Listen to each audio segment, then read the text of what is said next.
les mauvaises influences ne se présentent presque jamais comme des dangers évidents. Elles arrivent discrètement, souvent déguisées en plaisir, en confort, en normalité. Elles s'installent dans ton environnement, dans tes habitudes, dans tes relations. Et pendant longtemps, tu ne les identifies pas comme des menaces, parce qu'elles ne détruisent pas brutalement. Elles érodent lentement. Une mauvaise influence ne te crie pas dessus. Elle te murmure. Elle ne casse pas ta vie en une journée. Elle la détourne progressivement. Ce qui rend ces influences particulièrement dangereuses, c'est leur banalité.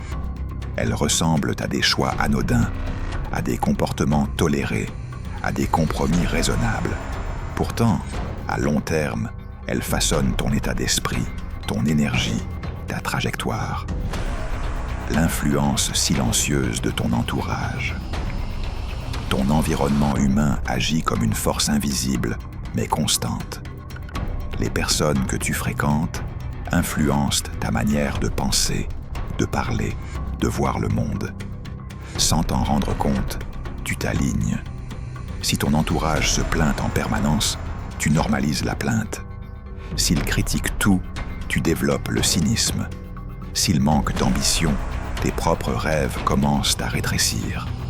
Le problème n'est pas que ces personnes soient mauvaises.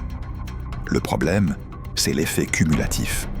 Les discours pessimistes, les excuses répétées, les justifications de l'inaction deviennent un climat mental.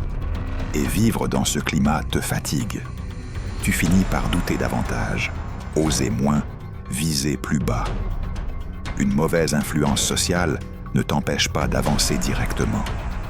Elle te fait croire que ralentir est raisonnable, que renoncer est mature, que se contenter est sage. L'influence toxique du contenu que tu consommes, ce que tu regardes, écoutes et lis, nourrit ton esprit. Chaque jour, tu absorbes des idées, des émotions, des représentations du monde. Ce flux constant façonne ton mental plus que tu ne l'imagines. Un excès d'informations négatives crée une perception anxieuse. Un excès de divertissement vide érode ta concentration. Un excès de comparaison sur les réseaux fragilise ton estime. Le cerveau ne fait pas toujours la différence entre exposition et réalité. Si tu t'immerges continuellement dans des contenus stressants, violents ou démotivants, ton état intérieur s'ajuste à cette ambiance. Tu deviens plus inquiet, plus dispersé, plus passif. Une mauvaise influence numérique ne te détruit pas par choc, mais par saturation. Elle fragmente ton attention, affaiblit ta discipline et installe une agitation mentale permanente. L'influence destructrice des habitudes négatives. Certaines influences ne viennent pas de l'extérieur. Elles naissent dans tes propres routines. Les comportements répétés deviennent des forces automatiques qui orientent ta vie. Procrastination, auto-sabotage, négligence de soi. Ces habitudes semblent parfois inoffensives parce qu'elles ne produisent pas d'effondrement immédiat. Pourtant, elles construisent une dynamique de stagnation. Chaque report affaiblit la confiance. Chaque renoncement renforce l'inertie. Les habitudes négatives sont des influences internes. Elles programment ton comportement futur. Plus tu répètes un schéma, plus il devient naturel. Ce qui était autrefois un choix devient une identité. Je suis comme ça. Et cette croyance rend le changement plus difficile. L'influence corrosive du discours intérieur. La voix que tu entends le plus souvent dans ta vie est la tienne. Ce dialogue interne agit comme une influence permanente, parfois bienveillante, parfois destructrice. Je ne suis pas capable. Ce n'est pas pour moi. À quoi bon essayer? Ce type de discours agit comme une contamination mentale. Il limite ton champ d'action avant même que tu ne tentes quoi que ce soit. Il crée une fatigue émotionnelle, une perte d'élan, une résignation progressive. Le danger n'est pas seulement de penser négativement. Le danger est de répéter ces pensées jusqu'à les croire vraies.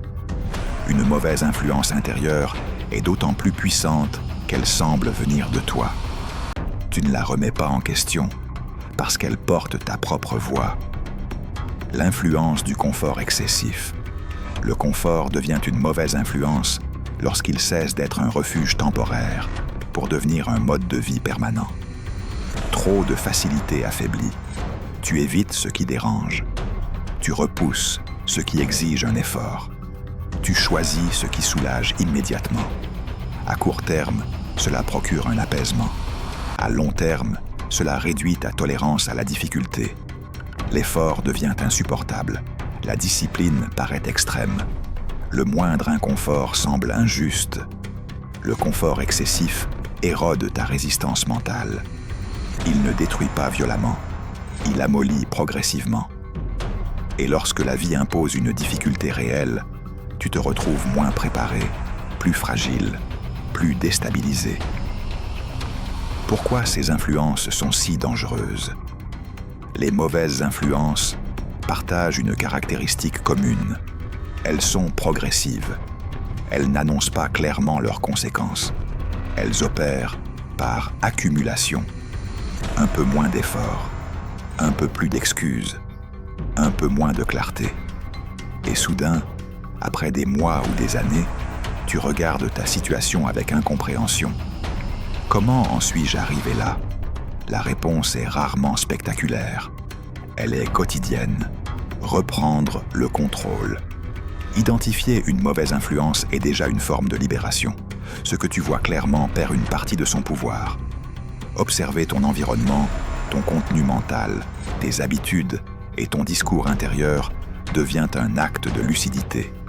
Tu ne peux pas éliminer toutes les influences négatives, mais tu peux réduire leur impact, modifier ton exposition, choisir consciemment ton environnement, introduire des habitudes protectrices. Chaque ajustement, même discret, modifie ta trajectoire. Le changement durable ne vient pas d'un rejet brutal du monde, mais d'une sélection plus exigeante de ce que tu laisses entrer dans ton esprit et dans ta vie. Conclusion. Regarde honnêtement ta vie. Quelles influences nourris-tu chaque jour sans t'en rendre compte? Qui façonne ton état d'esprit? Quel contenu occupe ton attention? Quelles habitudes répètes-tu? Tu ne deviens pas ce que tu veux, mais ce que tu tolères. Change ton environnement, ton discours et tes routines. Protège ton esprit, car ce que tu laisses t'influencer aujourd'hui construit la personne que tu deviendras demain.